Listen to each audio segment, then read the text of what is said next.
Alright, here's what we're doing today. We're going to rebuild the fuel filter housing. Already got 2 bolts off. The back side here.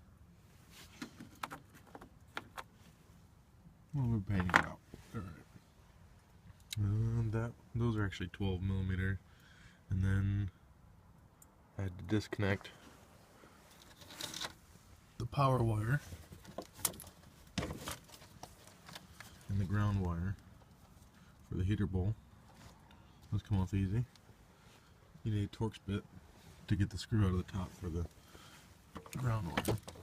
But these hoses have been on here so long, you can't really tell right now, but they're actually dry rotted and stuck on there, and you can't get them off. There's one that connects up there, and then the other one connects right there. Not to frick them. So I'm just going to go ahead and cut them and get some new ones. 90 cents a foot for a 1/2 inch at Napa. So cut those off, take it out, and rebuild it.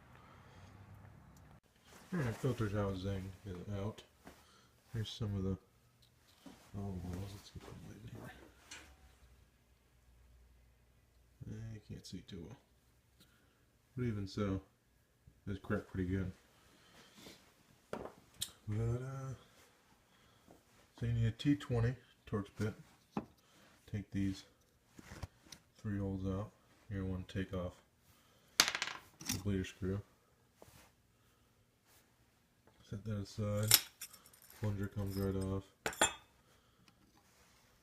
Clear spring. Put that in there. And you're going to be replacing these gaskets, the bleeder screw gasket.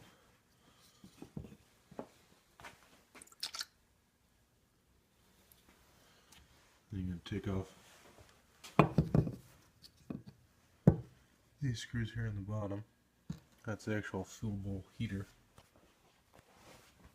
It's also got Torx bits in it. Once you do that, there's going to be this little check ball right here. It's got a spring underneath it. Try not to lose that when you take it off. I'm going to finish taking it apart. Alright, fuel bowl's out. There's a gasket in there you're going to replace. This pulls out.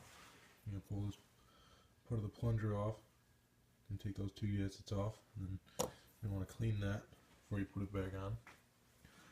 And then another gasket here. It's going to replace the plastic piece in there. Don't take those out. You're going to want to leave those. If you take those out, you're going to have to buy a whole new filter head. Oh, looks like there's some junk in there. We'll get it cleaned up. And I noticed my truck having a little bit of a hard start in the cold.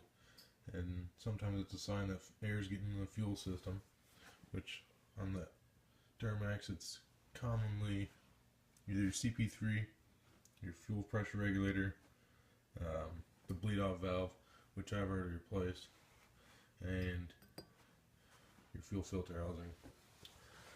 Here's all the gaskets for it. I got it from Merchant Automotive, 20 bucks, 10 bucks for shipping. I paid for 3-day. I got it next day, so that worked out nice. But I'm going to go ahead and pull all the gaskets off. There it is. All built and put back together. I just got to put it in. Here's one of the other things I was working on that I didn't do a video about. But that is the fuel pressure relief valve.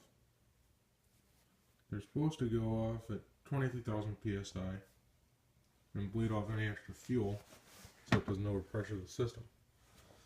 Well, once they go a couple times, they pretty much hang open. So I went ahead and pulled that out. I got an actual plug for it, but it doesn't have the bleed off. Put that in. That thing was a super pain to get out. I ended up buying a swivel-headed ratchet. Tried everything else trying to get it. As you can see,